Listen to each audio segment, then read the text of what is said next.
Hey everybody, Big Toad here and welcome to my studio. In this video I'm going to show you how to paint a stream in a brilliant meadow with some beautiful trees, beautiful mountains in the background, and a lovely stream. As always, I start with sketch in, and the color I'm using, just something left over from my last painting. Just thinned it out with some turpentine substitute, putting in a couple 3 trees right up front on the near side of the bank of the stream. Tall, thin trees. These trees will have clumps of leaves on them, so I'm going to sketch in the outline of these leaf clumps. It'll help me with the rest of the composition as I begin to sketch it out. I use the turpentine in my sketch in order to allow it to dry quickly. I want that sketch in to dry so I don't have to mess with it or worry about it as I start laying the paint down. I established the near bank and put a little stump there along the bank and established the far bank of the stream.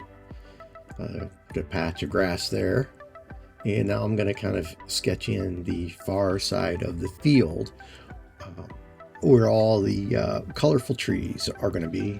I'm going to use a lot of muted yellows, mediums, cad yellow medium, cad yellow light for the trees, and then I'm going to eventually put some greens in once I'm done and outline a little mountain range in the back, close enough to see the pine trees.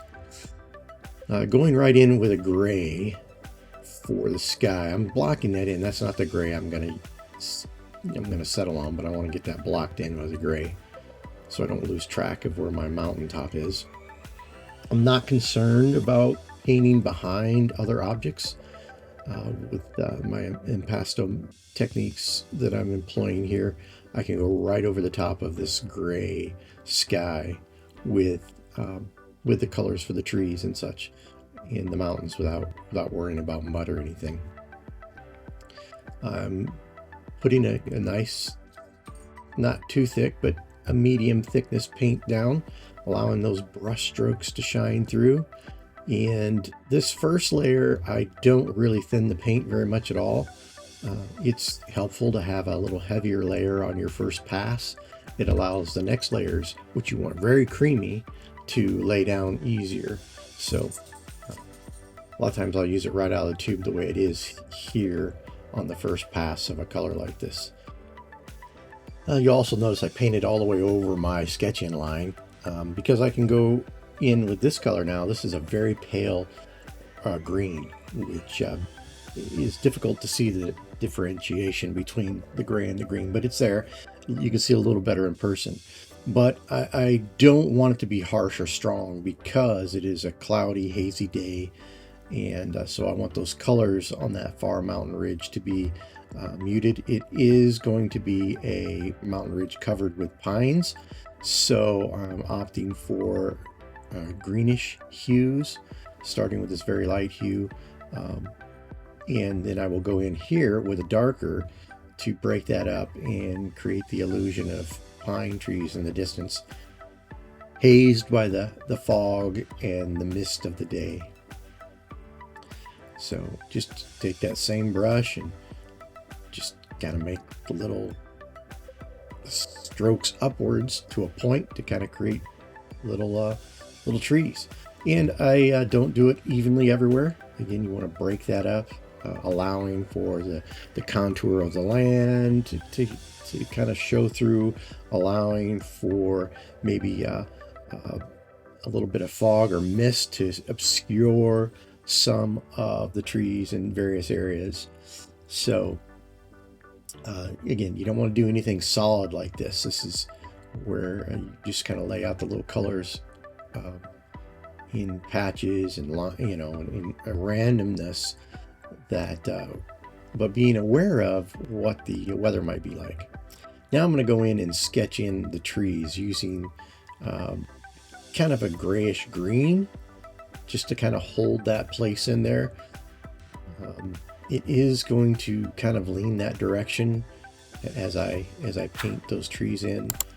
I want them to stay within the color pattern in the palette I'm using here of these greens and grays. So in this painting, as with many of my paintings, I do the majority of the painting using an analogous color scheme where the colors are next to each other on the color wheel. Now here I'm going in with a yellow ochre that I've darkened up a little bit in this foreground area. I'm just going to block that in now. And of course, you may have noticed as soon as I talk about the analogous color scheme, I break that with this dark deep yellow ochre. I'm going to use the same dark deep yellow ochre in the midground in front of the row of trees that I'm going to be putting in that are going to be the vibrant colors. This is a little bank of rocks that I'm blocking in. So I'll just start with a gray. I think it's the same gray I used in the sky. Nothing special. I'm going to block in the water using the same gray as the sky. Because water typically it takes on some of the color of the sky itself. I'm using that green to block in the stump. The stump won't be green, but that's a color I have ready, and so I'm just going to block it in so I don't lose it. So the rocks that I put on the shore, they are bleeding right into the water. You can't tell the difference. So I'm going to take a moment to put in a little darker color right on the edge to show separation so I don't lose track of the bank of my stream. It creates that contrast, which is important in painting. I may come back in and put a lost edge in there as I paint it out, but I'll wait and see how the composition takes form and how the painting looks before I decide if I want to lose that edge or not. I'm going to go ahead and bring down the mountains a little bit further and cut in a little bit more into my trees to break up that row of trees a little bit differently. I want the contour of that row of trees to feel a little more random. I'm going to block in those trees now with a yellow ochre, very similar to what I used on the ground. It may even actually be the same mixture that I used on the foreground and the midground. I want to take the white off and off my board, so make it easier to find the colors and the contrasts I'm looking for. That's part of blocking in, is to get rid of the white, and so it's easier to tell values in contrasts. After getting this blocked in, I can start actually putting in the color for the trees. And I'm using basically two colors for the trees, cad yellow light and cad yellow medium. I'm taking the chroma out a little bit by bringing in the opposite colors of that to gray it down a little bit. I don't want this first layer to be too vibrant, and it's hard to tell, but there's actually some blocks of cad yellow medium and some of cad yellow light. That's cad yellow light there, and you can just see the difference between that and the cad yellow medium when I go to that. That will become more prominent as I move through the painting. I'm using paint liberally here, using Impasto to just lay some nice brush strokes, small brush strokes, and getting some texture in there, creating the illusion of the movement of the trees and the leaves on there. So you can see there that it's starting to show up the difference in those two cad colors, cad yellow light, cad yellow medium, toned down. And I can go right in over the top of what I've already painted and reshape my tree line like I'm doing here.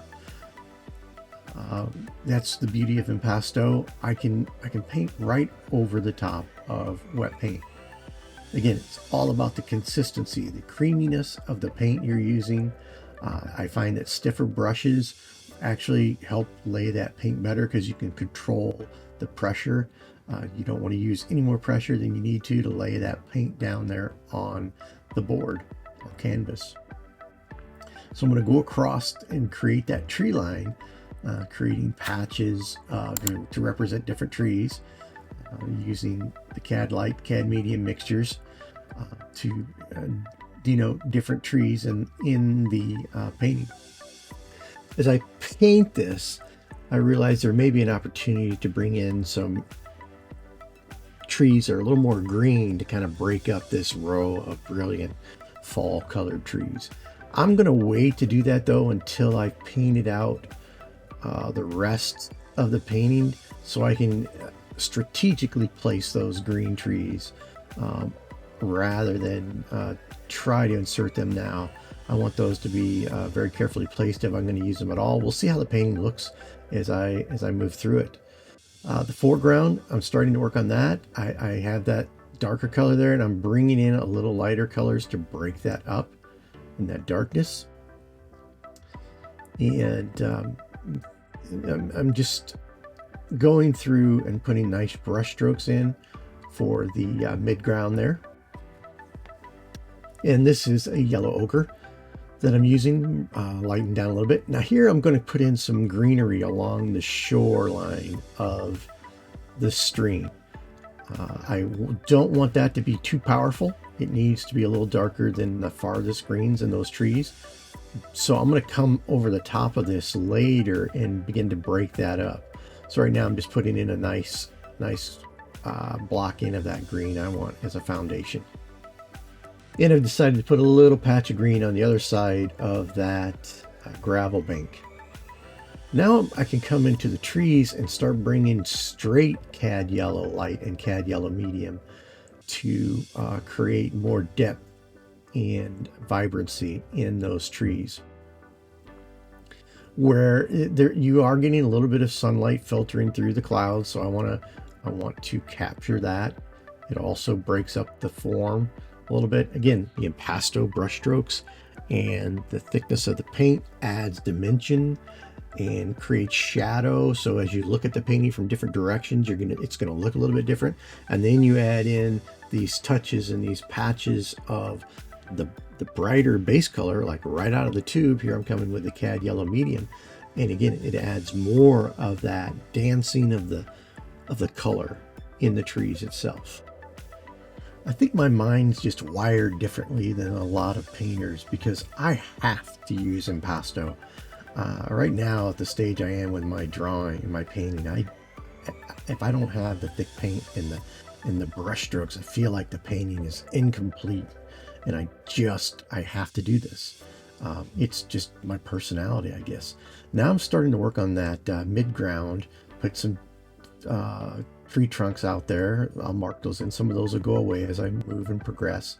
Some will become more prominent. I want to create depth, so trees at different depths and different distances away, so they don't all end at the same level in a straight line across the painting.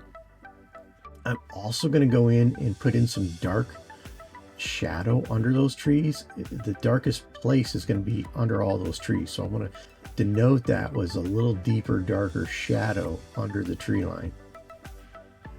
This will create depth, the illusion of depth. It'll also create contrast between that mid-ground and the trees themselves.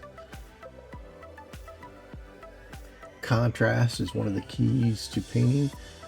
Knowing where contrast is going to look best and where the bleeding of the colors and the loss of the edges is going to be better. And that's part of painting. Where do I create the contrast and where do I have a lost edge?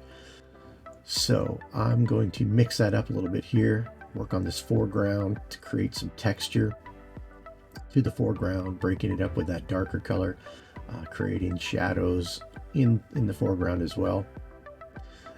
And as I notice places in my trees, as I begin to work on this, I'll go ahead and add some color in there as well. That's just an example of moving around your painting.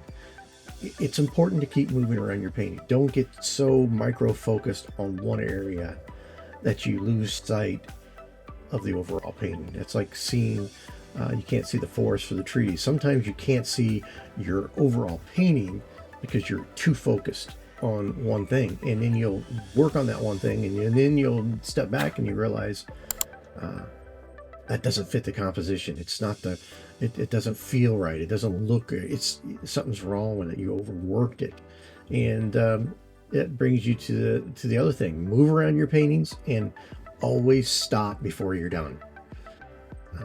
Don't think, oh, I've got to finish this gravel bank as I start to put in different colors. No, put my colors down, make a difference, and move on. And then I can come back later and look at it some more as the painting takes shape. Move around your painting. Stop before you're finished. Those are good rules of thumb to create your, to have your paintings feel more natural, more fluid. Fluid artists create fluid paintings, and fluid thinking creates fluidity as an artist. And so one of the things is move about your painting, flow through the painting. Don't get hung up too much in one spot at one time.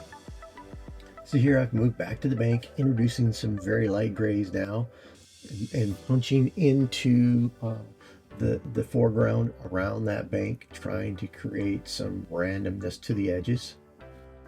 I'm using a very small flat bristle brush here, stiff, to kind of add in these little contours and break up that bank. As I do my paintings, I will utilize a method called broken color, where I lay different hues and colors next to each other to create vibrancy and movement in the paintings. I don't do the whole painting that way, but I do use it to bring highlights to an area, or to create some emphasis. And like that bank, I'm not trying to blend the colors in that gravel bank. I'm trying to create this illusion of lots of different shades and with the various hues of the grays. Now I'm bringing in some brown, and I'm going to start cutting into my my gravel bank and my greenery in order to break those edges up, as I also work out into the foreground, the mid-ground there on the ground, and create some natural hills and slopes. So the key, or the central point and concept of this painting, is the brilliant fall colors of the trees, positioned in front of the foggy, hazy, distant pine tree covered mountains, and then the stream that breaks through the middle of the painting, and it's going to then be framed in by the trees I have in the foreground, the one on the left and two on the right. So I don't always show my reference material, because in some cases it's proprietary, and so I don't have permission. In other cases it's just too much different material, too many different things. I pull, the type of tree from one, I pull the stream from another, I look at the mountains from another, and I take these all as jumping off points. So basically my trees never look like my reference material, my stream never looks like my reference material, the hazy background, and never, but I use the combination of these things for inspiration. And that creates unique paintings, that creates unique landscapes, and it exercises your compositional mind to help you create unique compositions. And it's a great way to do it. The natural world is beautiful. It's just extraordinary. But the natural world doesn't grow into beautiful compositions always. And so you can see a beautiful view, which would make a terrible painting. But then if you reorganize the view of what you see, then you can create a great composition. All right, now I'm breaking up the greenery along the shore. I'm bringing in a little darker color there to break up that green, and I'm going to start cutting into those green patches a little bit with the ground colors. I want to create, I don't want it to be a harsh green line. I want to have it be visible and yet meld into the landscape. So I will break up the edges to take away that harsh line. I will soften some of the edges, and I will create movement within the grass itself with the various hues of the landscape laid in there.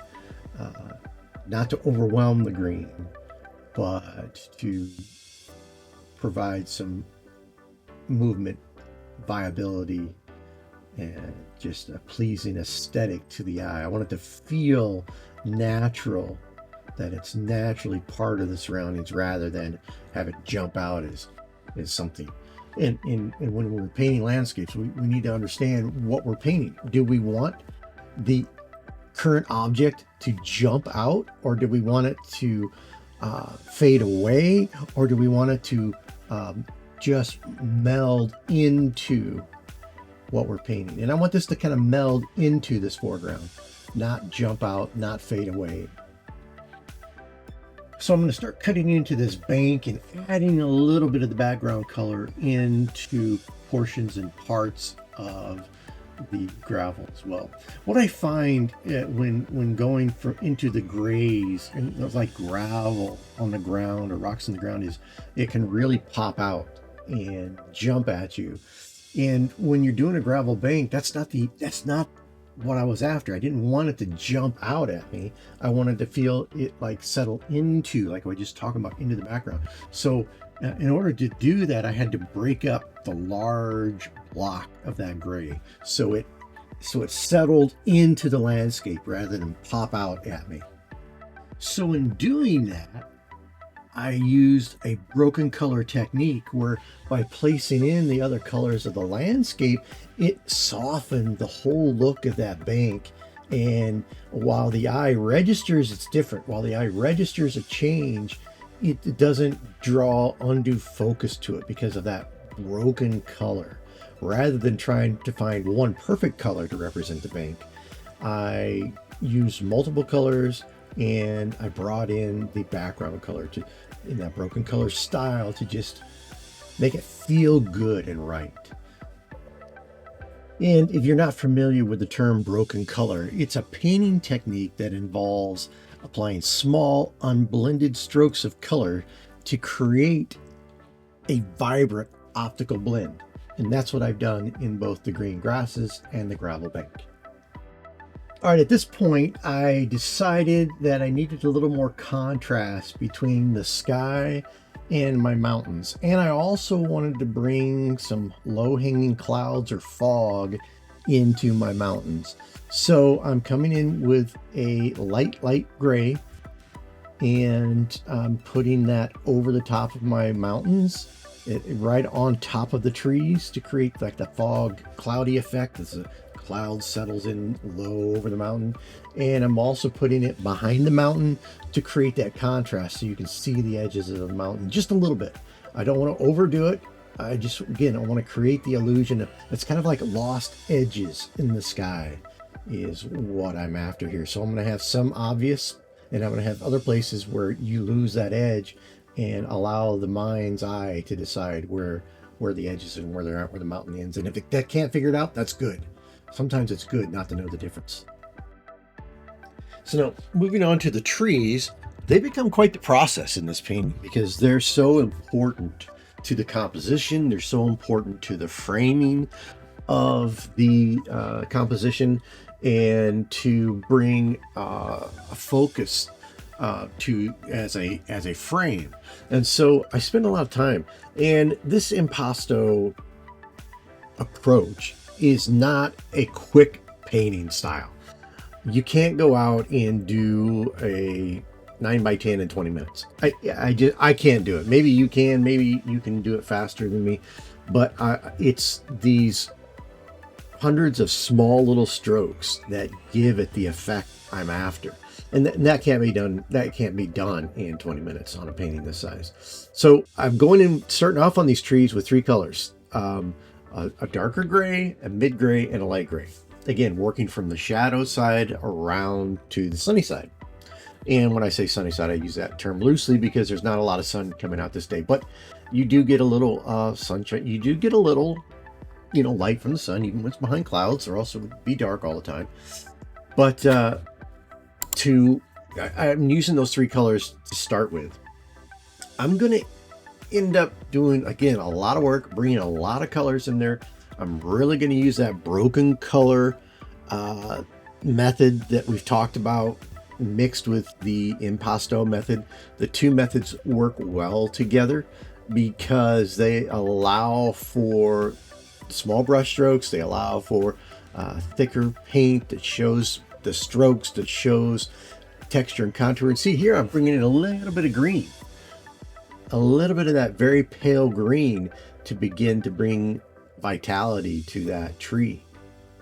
I'm going to go ahead and work my trees all the way up to the top of the painting using those colors.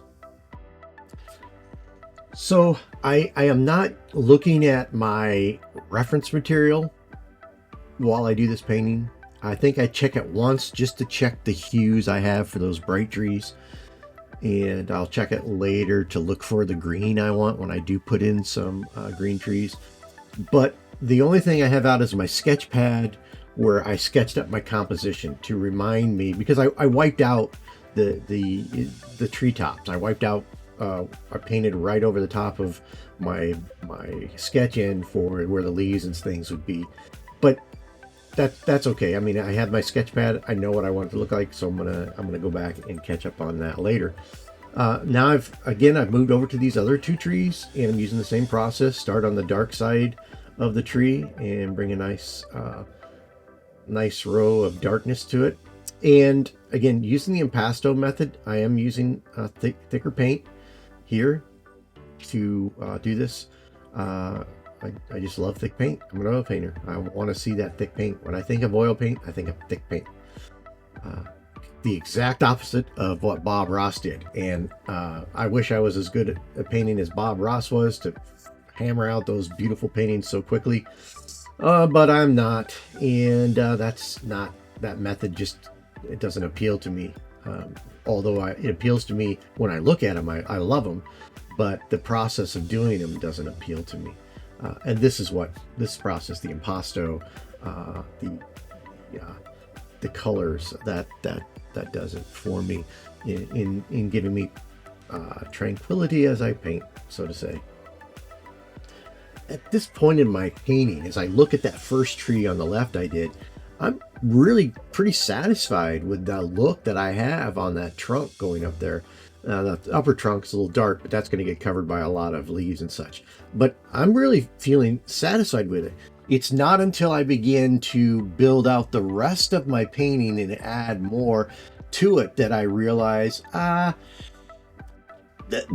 it's not quite right. And I begin to then use more broken color. I have broken color here, bringing in those greens and such, but I begin to use more broken color as a way to change the overall feel of the trees, to make them fit more into the color schema that I end up going to, because I want this foreground to be dark, and I keep darkening it up a little bit at a time until I get it just how I want it. So I'm satisfied with this tree, and I think it looks good. I love the brush strokes. I love the little green. I love the grays. Beautiful tree, but it ends up not quite being what I want in the end. As a painter, though, you need to get used to that, feeling that way. You need to embrace that. And again, stop before you're done so that you can come back and add more color, more brush strokes, or whatever later. And even though I like the tree the way it is, and I know now, hindsight, I'm going to come back in and change it, I never got worried. You don't see me pull out my palette knife and start scraping off all the paint. I don't have to do that.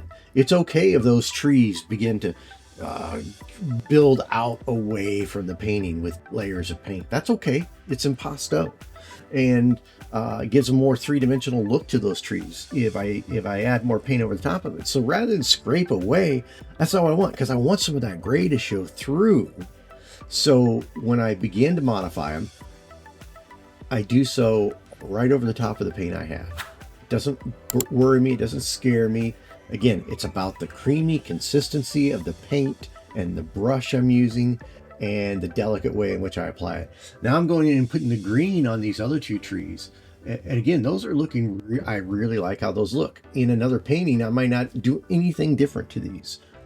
But it does, you'll notice too, as I go along, you can, the dark, I need to bring in darkers to create a darker, moodier feel to it in the foreground. So, but that's part of the fun for me. That's part of the adventure. And you can't be afraid of that. You have to embrace that. And you'll see me with these leaves as well. I'm coming in with a green. It's a little bit paler than the opposite bank at this point. A lot of people would start right in with the darkest dark here.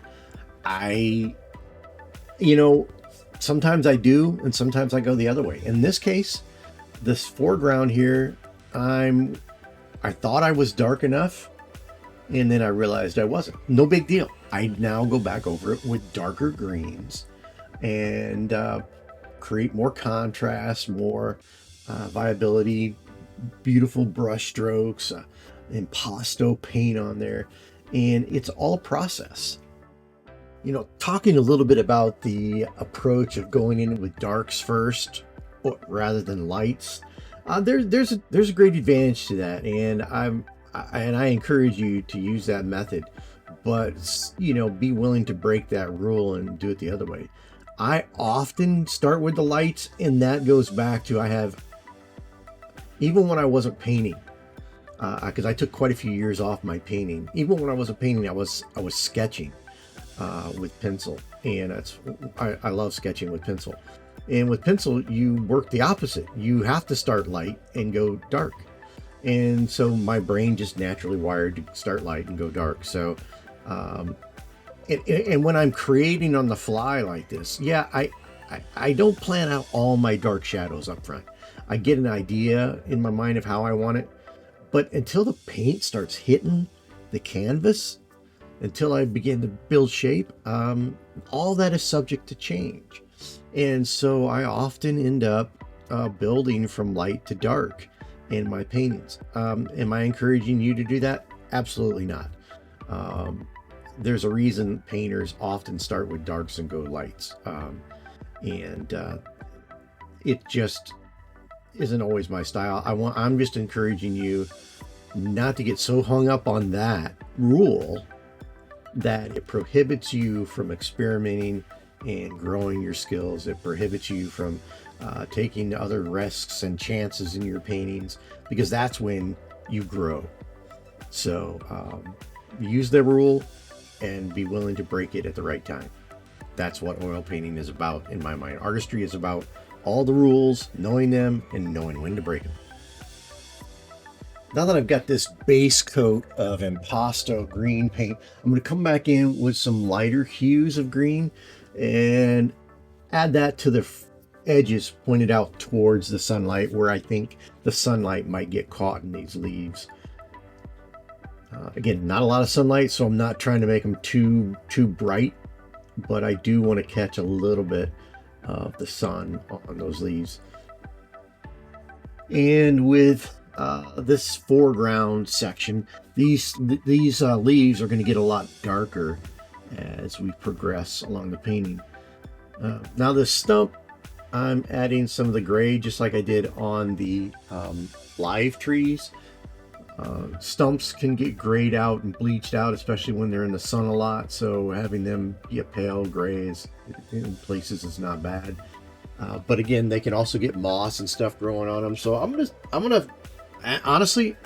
fiddle around with the stump a lot through this painting from this point on, trying different colors, different shades, different hues, just looking for something that works until I get it.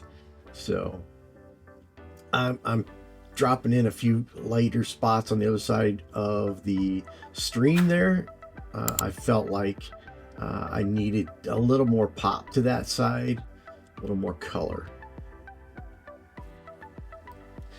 At this point, I have to bite the bullet and start working on the foreground. And I realized that I need to bring in some darker colors here. I want it to stand out darker from the midground across the stream. And I know I want this corner to be really dark. Now that dark I'm using in the corner is ultramarine blue and burnt sienna. to get that started. Makes a really rich, deep, dark color. So that's what I'm using for the base of my dark at this point as I move out away from that corner. And I end up creating, I showed this painting to my adult daughter, and she says, "Wow, Dad, that's really moody. It's really dark and moody, more so than a lot of your paintings." And what's funny is the center of the painting is very vibrant with, I mean, yellow cad, medium, and light, both right out of the tube on those trees. And yet, because of this dark foreground, it creates a moody, dark feeling to the painting, which I love. I love the fact that you can have all that brightness in it, and yet the painting still feels moody and it's darker. So again, I'm using larger brush strokes here because I'm in this foreground a little closer. I don't want to use the same small brush stroke that I did further back away, because the size of your brush stroke in some ways also creates depth. Closer to me in the painting, I will maybe use a larger brush stroke for especially big patches of ground. Now the trees are different because the trees, are small brush strokes, emulate kind of the bark. You see, without painting bark, I've created bark with those smaller brush strokes. But the ground, I can use the larger brush strokes for much of it, and create depth that way, because it feels closer. The brush strokes are bigger, and where the brush strokes are smaller across the stream. So you'll see the theme here on this foreground: dark colors along the bottom edge, heavy dark along the right corner, and I'm going to bring that out. So I'm going to take that theme of that dark on the right side and move towards light on the left side, right down that stream as well. And using some dark here for shadows. A lot of times painters will use blues for shadows. They'll go with a bluish color for a shadow, and that works. And I use that sometimes. In this case, though, because I'm so close, I want to create the dark. I want to use the same color but darken it for my shadows. So now I'm breaking up my ground, experimenting with my colors. Again, you can experiment with impasto methods because you can keep going over it and over it and over it again. And obviously, you go long enough, you'll have a painting that's so thick it'll take 2 years to dry. But anyway, so here I've switched to putting the green in. I feel like I have enough now of the block in for my trees and the leaf pattern to where I can see where would some nice green trees across a very pale green. And so I'm breaking up that side of the trees with some green, and I think it worked out really well. I like the green trees I put in. It breaks up that, just seems like almost, in fact, putting that green in helps create more contrast between the cad yellow medium and the cad yellow light trees, because it gives them both something to spring off of, and it's that green. So I think it actually made those two colors overall produce more contrast by introducing a little bit of green. Now I've moved away from the foreground, and now I'm back in the background again. I'm adding a little tab of color to that tree. I felt like, what I'm putting back here in the background, maybe I can use a little bit on the tree. So I put a couple dabs on it to experiment. Now I experiment with some really dark. This is where I realized, all right, I gotta darken these trees up, these leaves in the trees, and so I throw that dark in as an experiment, and I'm not going to settle on that color, but it gives me a reference. And that, again, that dark is based off of the dark that I used in the right corner. It's that ultramarine blue and burnt sienna. So now I've taken some of that, a slightly darker color, and I'm I broke up those green trees so they weren't a solid green. Looks nice. Now on the stream, I've got lots of grays now I built out for the sky with a little bit of greens in it, and for the trees. So I'm going to go back in over the block in gray that I used, which is a great base color.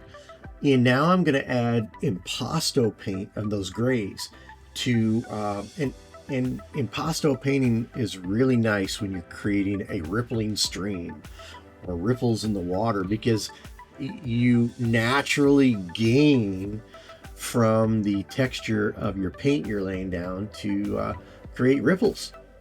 So I think it's really effective for water to use impasto painting for that. So I'm adding paint out there. I'm letting the ridges show.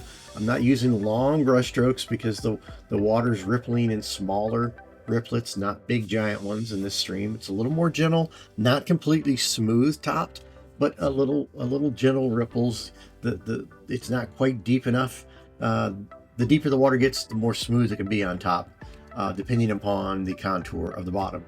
So imagine this being, you know, a couple feet, 3 feet deep, with some boulders under about, you know, a foot or more under the water, just causing some ripple of the water moving over the rocks. It's funny, I let my imagination wander on these types of things while I'm painting. It inspires the look I'm after. You know, I think about the depth of the stream I'm painting and the rocks under there, and it keeps me focused on the kind of image I want to create. So I let my imagination wander as I paint. It inspires me to paint. I think maybe better, I don't know, or maybe just keeps my brain from wandering off completely off of painting together. But you know, allow yourself to imagine it. Some people are just after effect and effect only. It's mechanical. I like to feel my paintings. I like to feel the process. I like to imagine what I'm looking at, and, you know, picture in my mind places I've been that had this kind of water or these kind of trees or these kind of colors, and how I felt, and it kind of put that into the painting to inspire. I want people to feel when they look at my paintings, and if I can't feel while I'm painting it, how do I expect a viewer to feel while they're looking at it? And I realize not everybody has the luxury of living in a beautiful place like Idaho or in a mountain area. A lot of my paintings are inspired by the feelings and the thousands of places I've been in the mountains, and the thousands upon thousands of hours I spent hiking, days after days after days, and seeing the wonders of, you know, of Idaho mountains. And I know, you know, if you live in New York and you want to paint outdoor scenes like this, I think you're at a disadvantage. Am I saying don't do it? No. I'm saying do it, but try to get yourself in that mindset of wishing you could be there. You know, if you can't think back on the past, think forward to wishing you could be there. How would you feel if you were standing alone on the side of the stream with the birds whistling and the squirrels chirping at you, and just listening to the ripple of the water? Maybe put on some ambiance sound while you're painting about a stream rippling along. You know, feel. If you can't feel from experience, then feel from imagination. And I encourage that, because I want to paint things other than Idaho, but man, there's so much in Idaho, I don't know, might not ever get to it. But you know, maybe you could focus on rather than these sceneries, you know, if you're living in New York, the scenes of New York and the sounds and the feelings and the whatever. But yeah, find out how you can feel while you paint. And maybe that's too ethereal for some people. They want to make it mechanical, but I don't do anything mechanical. I want to learn the mechanics. I want to learn the rules. I want to understand the rules. I want to know how the rules work and operate together. But then when I begin to create, I want the feeling of the excitement. And being a great artist is really about that. It pushes you over an edge, I think, when you learn to feel. And musicians, you know, great musicians, I think, are the same way. You can be an incredible musician just by knowing all the rules of music and understanding how those fit together, and just music theory. You can be an expert in music theory and play beautiful music. But The artistry comes when you go beyond the theory and you put it into practice and you begin to feel the music. I'm a musician. I play drums, I play the bass, I play 6-string guitar, and and you know what? When I'm playing, I want to feel the music. I can hit all the right notes. I can play all the right chords. I can keep the beat. I can mechanically go through the drumming process, but that's no fun. I want to feel the music. I want to feel the music, the flow of the music. And when I paint, I want to feel the flow of the image I'm creating. I want to feel the flow of the stream. I want to hear the birds and the squirrels. I want to feel the cool breeze on a cloudy day. And that's what I'm trying to create, the feel. So getting back to the business at hand here, I'm adding more color to the stream. And I'm going with a little darker colors against the shoreline on the opposite side to create reflection off of those objects over there, off of the shore, off the trees in the background. You'll see me work out upstream there on the right. I'll make that a little darker as I build out the stream and come down and make it a little brighter on the left side. Again, that creates that flow through the painting where the stream shouldn't be the same everywhere you look. So I just felt like that would be a cool effect in this painting, to shift from the dark on the left or darker hues on the left and move over towards, darker hues on the right and move over towards the left. So again, I'm using the smaller brush strokes in the water to create that ripple effect, putting in darker colors, different colors of gray. And I'm also bringing in some of the, you'll see me bring in some of the colors from the trees. I'll start bringing in some of that green and the cad yellow light, cad yellow medium, the subtle down color, not as bright. I don't want it to be as bright in the water as is in the trees because it's a reflection on a cloudy day. So it is going to be a muted color in the water. And when it comes to this water, be willing to experiment. Again, that's put the color down and see what you think and move on. What you don't want to do is put in the whole shadow everywhere and then decide you don't like it. So drop in a little color and move to a different location and see how that looks and feels when you go back to look at it again. And the water can be scary because it's difficult sometimes to know how to paint it. But basically the water is going to be a reflection of the surroundings. It's going to reflect the sky. So on a brilliant blue sunny day, you're going to have a lot more blues in the water than on a cloudy day when you're going to have more grays in the water. And so keep that in mind. And then when you bring in the background, typically the background is not as bright as doesn't reflect as brightly as the water as it looks in real life. So you see here I'm bringing in some of that yellow color from the background, a little bit of cad yellow light, cad yellow medium. It's muted, it's a little more grayed, like the grayed out color in the trees. I'm not trying to put in big solid strokes. I'm using little strokes, and that is that broken color approach I'm using, where I'm creating with the darker grays and the yellows and the greens, because I did bring some of that green in there.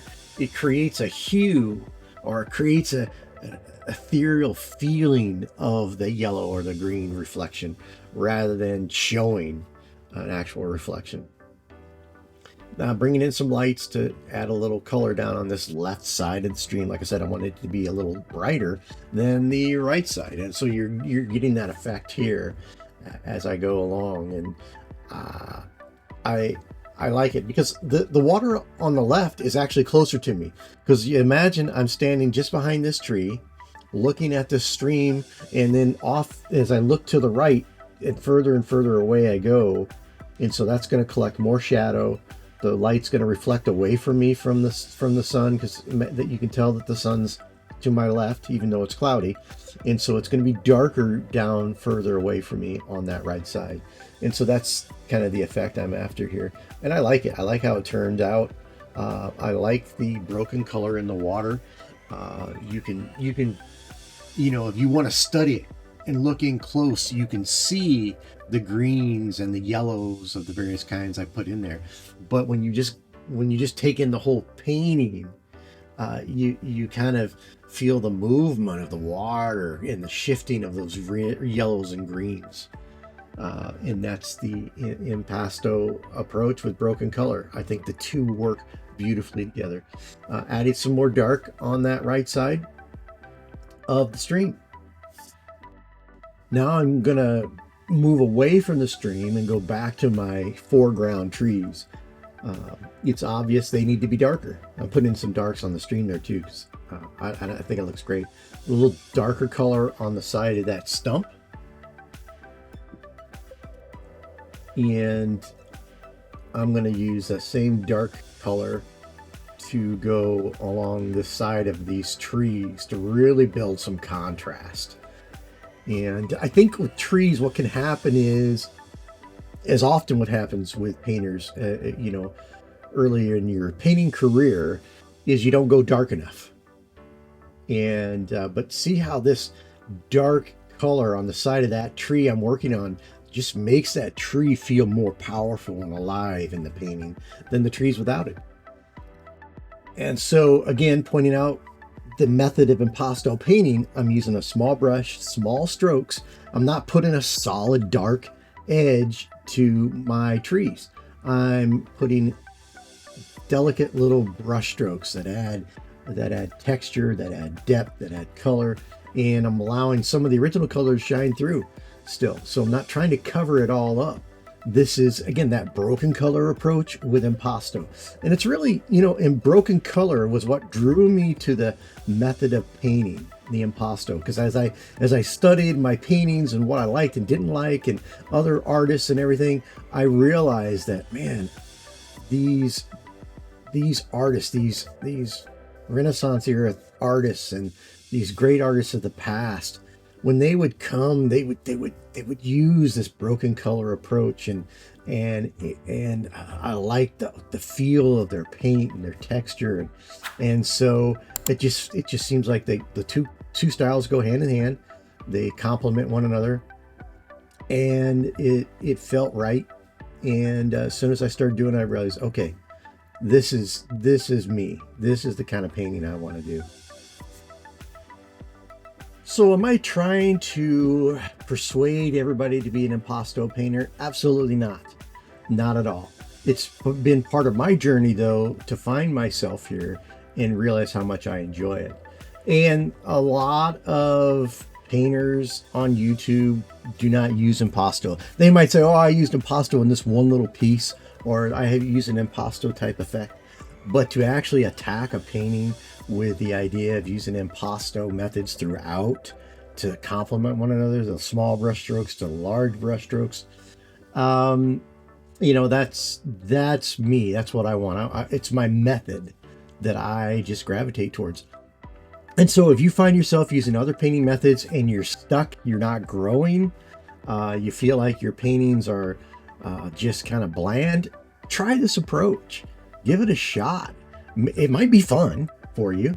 And one thing, don't be intimidated or scared by it, because once you learn how to put that paint down, which just doesn't take long, it's not hard to paint wet over wet in this impasto approach.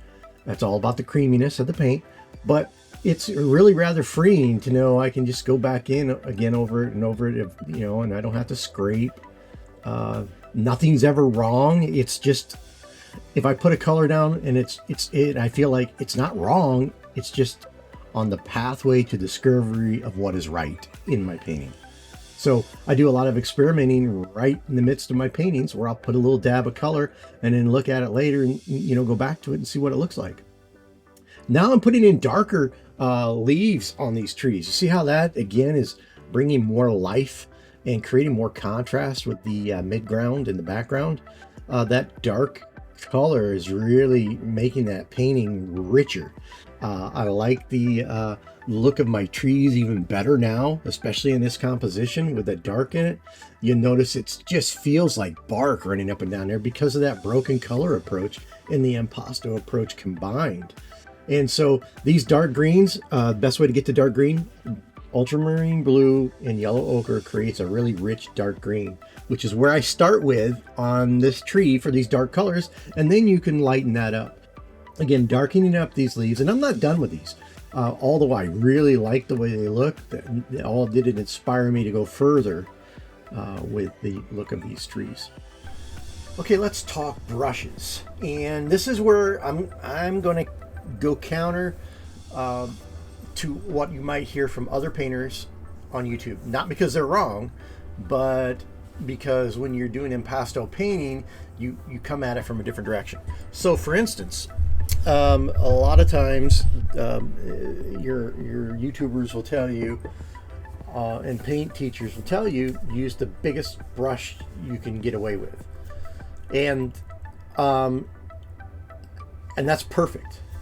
Right here, though, I'm using a brush that's the width of it is about 1/8 of an inch. It's really a tiny, and the length of the bristles is about 1/8 of an inch, really tiny, because that's the biggest I can get away with. But most people would steer away from it. I'm throwing in some light colors into these leaves now, using a little bit of a grayish blue color that I had from the water. I just wanted to bring that pop of color into the leaves that's also in the tree trunks and in the water. And you can see I quickly shifted from that to going back up to my mid-ground trees, and I'm putting some little darker highlights in those using one of the ground colors that I had based off yellow ochre. I'm putting little shadows in those trees. Again, I think it creates depth and some vitality and movement to the trees. When you look at a tree, you can see the vibrant colors, but we often, because of how beautiful a tree is, we miss the fact that our eyes are focused on all the light greens and the hues of greens and yellows or whatever color the tree is, and we kind of fades in the background is the darkness in the depths of the tree. As you go back further and further layers of leaves, and you go back deeper into the tree, it gets darker and darker, and you can almost have really dark blacks. So putting them that shading in those trees, I experimented with a couple and moving on, and I liked it. So I'm going to incorporate that through all the trees in that mid ground to show depth to that. I don't want to go too dark though, because again, it's faded because it's at a distance. But I think it really brings some life and credibility in contrast and separation. And I'm taking an opportunity to put in some more tree trunks. I kind of lost those over time. Not trying to overemphasize them. Just wanting the illusion of them there. Just little bits of color for the tree trunks. Don't want to make them too dark. I just want to hint at those tree trunks. Now, going back to the trees, what happens when you look at a tree is you see the brilliant colors of the leaves and you don't notice the darkness behind it that's in the depths of the shadows of the tree. But really, that darkness behind it is what creates the vibrancy of the color of the leaves. Those greens and yellows and reds or whatever you're looking at look more vibrant and more beautiful and jump out at you because of the darkness. If the interior of that tree was not dark, you would not see the contrast and the colors would not be so vibrant. So when you're painting them, you got to keep that in mind. It's the contrast of that dark interior of the tree and the light colors that are in front of that creates the vibrancy. And begin to notice trees in real life when you look at them, the darkness back there, and everything on a tree looks brighter outside of that darkness. And you need to create that illusion when you're painting trees. Again, I'm not going really deep dark here because it's faded away in distance. And as you go back further, everything gets dulled down. The darks get less dark, the lights get less bright. Reminder, keep that paint creamy. I typically use linseed oil. I do know that some impasto painters will make their creamy paint using their terp or their terp substitute, which will help your paint dry quicker, and maybe that's to an advantage. I don't really care if my paint dries fast or not. I don't want it to dry too fast on my painting, because I might want to mix real time right on the painting itself to bring out colors. So again, going back to the size of the brush, I use this little brush often, and it really lends itself to impasto painting, especially when you're doing this little mid background stuff. And it seems like I'm putting in a lot of detail, but that's impasto painting. It's not detail. I'm putting in a lot of broken color. See, I'm putting in some dark along that edge of that stream there, darker green there, to create more contrast up against that water. Again, that's more broken color, because it kind of you don't see a hard color, even though I put a line, a solid stroke. It blends in because of the broken color effect. I did go darker on the shore on the on the right as well. Again, I want to create that darkness over there. I'm using some of that dark green actually around the trees and stuff. That dark green is going to make some great ground cover to create patches of little bits of greenery in the canopy of this near shore. So this is the same dark green that I used in the that I used last on the tree leaves for these nearer trees, and I can just put in patches of this greenery. And this is a little less impasto. I'm not using as much paint, and I'm allowing the paint to kind of drag a little bit and pull some of the other color around. That creates a softer edge as I do these, because I want this to not jump out too much. So yeah, a little less paint, allowing it to drag the other color on the brown that's there a little as I go to create softer edges. Remember, the word impasto is Italian for mixture. And so that's what I'm doing here as I put these greens down, using a little heavier touch, allowing it to mix with the ground cover color that's already there. Again, it's mixture. And so that can produce some nice effects as well. And now you'll see me putting touches of a lighter green that I used on my palette, probably one of the tree leaves above, to soften up that dark green a little bit, create a little, again, more texture, more vitality, liveliness to the painting. I'm going in with the dark green around the base of the tree on the left now. I want to create some shadowy effect there, and also bring this green in, and there's a lighter color I'm mixing in with that as well, kind of transitioning from the dark green to the lighter green as I get closer to that shore, because that's going to be lighter. And so I'm using this to break up this green and this light green, to break up the near shoreline a little more than what it was. I want to create some liveliness to this side of the shore, using darker colors. Now I'm going lighter. I'm lightening up that edge there.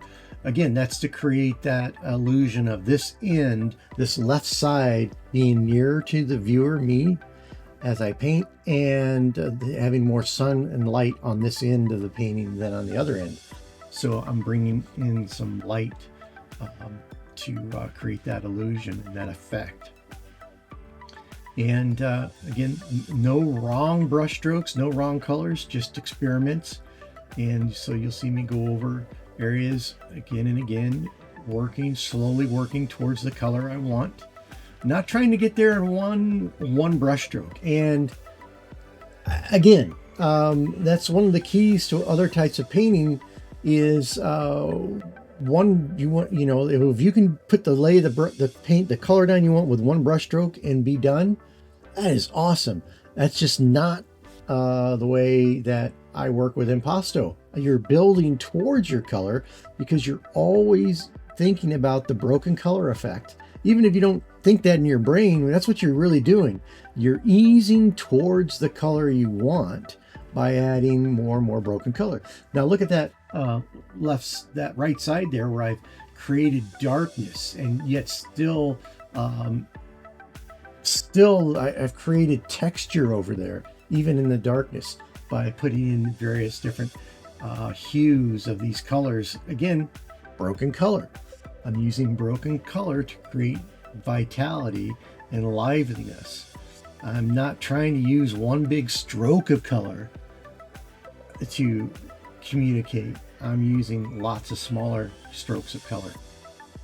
And it allows me to build in the direction I want to go, rather than try to hit it with one shot. And again, I think that's what brings impasto painting to life, is just that adventure of going closer and closer with every stroke, with every color. Not one of them alone is enough. It takes the accumulation of all the strokes and all the colors to create the illusion you're after. Again, breaking up this foreground with broken color and just adding in small little strokes of various things, and doing this by eyesight and feel. If I feel a little area is too light, I'll darken it, and if it's too dark, I'll lighten it, and vice versa. I don't want big patches of one single color in my paintings. I want to break those up with broken color and create movement and variety in my paintings. I'm going to use some lost edges on the base of these trees.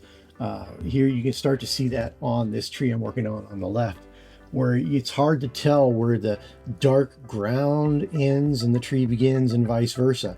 I want to lose that edge because I don't want the eye to focus on that. I want it to add feeling of that moodiness, that darkness to this painting. So I'm also going to use that same effect on the other trees. I want to lose those edges a little bit. In that dark corner there, I'm making it even darker. And I think I'm just using, I think I darkened even further that ultramarine blue and burnt sienna with a little bit of ivory black to make it even darker.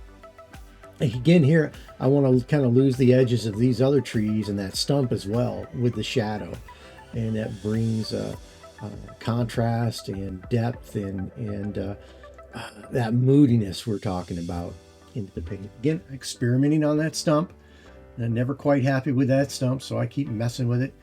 And the bases of these trees, what you don't want is to look like your tree is stuck like a popsicle stick in the grass. You want that tree to feel like it is one with the earth when it gets to the bottom, like it just melds into it.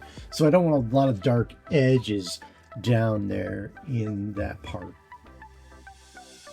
You'll see in some cases what I'll do to help that tree meld into the ground is paint some grasses growing up around the base of the tree, which is which is an effective way, especially in a brighter, sunnier landscape on these nearer trees. If you it's a little harder to maybe have them meld into the ground, so the grasses around the bottom of them work out well.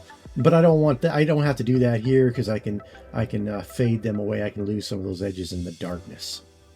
And you can look at a lot of the old master painters, and that's a technique they use, is the just fading away and losing the edges in the darkness. Maybe their subject had a nice dark hat on, and that hat just fades away into the darkness. Here I'm using this palette knife to start creating some grass around one of these trees. Like I said, I do that sometimes. I'm not putting it on the dark side, just the light side of this tree. And the reason I'm using this kind of palette knife, I find it easy. It's got that shorter edge to it, so I can make smaller blades of grass a little easier, and I can be more precise where I put it, because I can go straight on, and rather than try to put one of those other kind of palette knives on its edge to do it. It's this, I can just go straight into it. Again, around that stump, putting some grass. I think it turns out well. And I'm going to put some grasses like that along the edge of the stream as well, so it just doesn't look like a fallen off edge all the way down. You should take note that I'm going back in with my brush after I put in blades of grass with that palette knife, and at the base I'm I'm painting and obscuring over the ends of that, because they don't all the grasses don't end in the same place on the bottom, and so I want to make a more natural feel to it. So I paint in and up, sometimes right up the stalk a little bit to make it like a thicker clump of grass at the bottom. And that's just another way. I typically just don't, I see it there again, I paint in a little bit with the brush at the bottom to break up those sharp points and edges. I'm going to put some grasses along that far corner edge, darker ones, just to give something for the eye to see down there in that gap. I don't want to overemphasize it, but if when the eye wanders down that edge, I want it to see that and just stop the eye there even before it gets to the tree. And maybe if they're on that far right tree already, these colors can bring the eye back over to the other tree and down the stream. I did use some lighter yellows on that far. I just wanted a little more pop to it, but so I just did it a couple times, and I'm gonna contrast that with a little darker color I put in below it too. So I decided to put some rocks into this side of the stream. Rocks are always appropriate out in the forest, in the mountains. I was on the fence whether I wanted to give this a shot or not with this painting. But I like I said, rocks are always viable. They can be a crutch though. You can just start throwing rocks in everywhere and they can be a crutch to fill in gaps and such. But I went for it. So I start off with these two rocks. I'm going to put some more in, and I'm going to scatter some around so they around this short edge, so they're not alone as well. One of the things too, going back to the grass, I'm going to do some more grass. Put in another larger rock here. Start off with a base color, but on the grass, I wipe down that palette knife every time I pull it away from the canvas. What you don't see is me wiping it down and cleaning it with a paper towel, so that I can pick up more color. And I use lots of different colors in those grasses. I experimented with the different colors and different hues that I already had on my palette, not mixing any new ones. A lot of times I'm just using the same colors. I haven't mixed any new colors at all for these rocks either. So the colors for the rocks, the colors for the grass, the colors for all this ground cover on this side of the stream are all colors that I've already used in the painting. And that creates a synergy of color, by keeping the number of colors reduced in your painting. You can't have every color in the rainbow on a outdoor painting because it just doesn't happen unless you're painting a rainbow. So I fiddle around with these rocks quite a bit, trying to get just the right look. Again, it's impasto. I can take this brush, I can put different colors on there, I can keep building on them until I get the look I want. And here I'm going to put in a few other rocks. I got the 3 big rocks. Now I'm going to just scatter a few small rocks along the shore here. I don't want them to be overbearing at all. Don't want it to be too much, but I think it adds to the painting, because again, the 3 rocks shouldn't be alone. If there's 3 big rocks, maybe there should be some smaller ones scattered around as well. And when you're this close to a stream in the mountains, it's not unusual to have lots of rocks around a stream. So again, going back in, touching up, experimenting. You notice I don't stay a long time on those rocks. I did what I wanted to do and I backed off, and then I go back in and try again later. I give it time to settle in, because a lot of times your eye, once it rests, it doesn't want to go back and change it. It likes the way it is. See, now I'm going back to this tree and putting in some more colors, some more darker colors. Again, nothing new. I didn't mix anything new. I'm just incorporating some of the darker greens that I've already got in my painting. At some point in your painting, you have to say, I'm done mixing new colors. And where is that? At this point, I should not be mixing new colors. I'm not, because I should have every color I want already in this painting. And so it's now a matter of using that broken color method to bring those other colors into it. So really, every color in this painting has been used at all the zones. the foreground zone has every color that the midground zone has, that the foreground zone has. It's just in different quantities of that color. And so there's no new colors from zone to zone. All I've done is rebalance the amount of each color I use to create lights and darks. It's a rebalancing of the colors. It's not a creating or introducing new colors. And that helps your paintings unify and feel good, and not be, you don't want the colors to pop out like a comic book. I think that's a great method. Try that. Give that a shot. Mix your colors and use the same colors in every phase of your painting. Just use them with different amounts in each area to create the darks and the mids and the lights. And no new colors, just that's how you use them. So you see me going back in here with some of these colors again, and broken color back there. That's what I'm doing. I'm not repainting over any color completely. I'm just putting in broken color effects into my painting. You'll notice there on that stream bank where the rocks are, I put in darker. I had a lost edge there, and I just felt like I needed to rein that that in. So I did put a darker edge there. I also up in the tree line back there, I did use a little bit of that pale green on the ground, a little bit. And I'm going back in now on the near shore and adding some lighter colors there. I'm bringing up a little bit of grass on the edge to start it, get a clump going. And I think I will come in here in a minute with my palette knife and build that out. But you can get a nice gentle look of grass just with a brush, a small brush, and kind of stroking up into things. And then I go in, like I said, and add a darker color with my palette knife. With that palette knife, I break up the roundness of the clump of grass.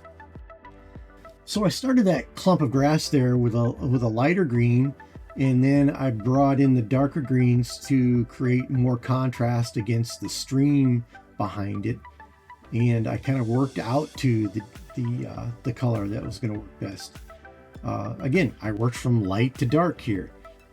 It works well. I can bring back the darks as I need it, and sometimes it's just easier for my brain sometimes, so I do it. So you see, it's a great rule to start with darks and work to lights, but that's not always practical, especially for your painting style and the situation you're in. Again, that rule's meant to be broken, especially if you get the desired effect going the opposite way. Now here, I just started using cad yellow medium right out of the tube to just put in some minor little highlights around the tree leaves on this side and along the bank of that shore. Not putting in big swaths of it, just small ones. Again, using that broken color effect to create a subtle contrast. And I'm using some of that across on the far shore too, just maybe where a little extra sunlight's hitting the dark hill, the dark shore over there. Maybe a glimmer of sunlight pokes through the clouds or whatever. Again, I'm not putting giant swaths, just small subtle highlights that the eye doesn't focus on, but it absorbs in and creates a liveliness, a vitality. And again, it's that broken color effect. Just a little bit of the color is all I need to add flavor to my painting. This painting is getting close to being done, so what you don't see is me stepping back away from my painting and looking at it from a distance, which I do all throughout the process, even more so as I get to the end, looking for areas at a distance that just don't look right, that maybe clumped together or maybe too broken or too much contrast or not enough contrast. I'm introducing a little bit of that that yellowish color into the rocks, as well as some other colors, creating a darkness to the shadowy side, and trying to, again, I'm constantly fiddling with those rocks until I'm done. actually going to introduce some straight ultramarine blue into the trees and the ground. And again, broken color, you don't notice the ultramarine blue when you just look at the tree. You just feel it's a little darker and a little cooler, but when you get in close, you can see, oh wow, he put ultramarine blue right on that tree. And so I do that on the rocks as well. Put a little ultramarine blue in that shadow, a little bit of ultramarine blue, and on this tree and in that shadow as well, straight ultramarine blue in there. And again, your eye doesn't register it when you just look at the painting as a whole. But if you get in real close and you look, you'll see it. Again, more of that broken color effect to create liveliness, vitality, and variety to the painting that the eye doesn't register. Again, I will step back, and I saw a few places where I could bring in a little more dark on the far side of the shore. Working again on that stump. Stump is never quite right. Putting in some color there. I think I'm experimenting with various hues. I think some ultramarine blue, and then lighten it back up, and again, constantly working on the stump. Put a little light streak in there, which feels good and appropriate at the moment. And so as I near the end, here's ultramarine blue going right into the corner. Again, you can't tell it in the photos so much, but as you look at it personally in real life, you say, oh yeah, I see it. But it's so subtle that it feels right. And that's what you're after. What can I add to my painting that's going to feel right and subtle? Again, more ultramarine blue in the rock. Now I continue to just make small adjustments, stepping back, stepping in, and adding just a few little slashes of color, no big strokes, using very small impasto strokes with paint on them, and just building out my trees. And every place I see it, I need it. It's stepping back and going in. I edit out a lot of the gaps where I step back so you don't notice. But sometimes I step back and stare at it for 5 minutes, and others it's for a couple minutes. But yeah, it's stepping back and seeing where I need to balance my colors a little better, create some more contrast, maybe break an edge here or there, add some flavor. I went in with some alizarin crimson on some of my leaves in the trees, just to create some warmth, and as you through there, just add a little warmth, that of alizarin crimson. I added some alizarin crimson in a few little spots up and down the trunks of my tree, very little, and just to add again more flavor for the eye when you get in close and look at it. Well, I'm just about done here with this painting. It's been a lot of fun. I really enjoyed this painting. I hope you enjoyed this. I hope you've learned something along the way. Well, until next time, this is the Big Toad, and I am out.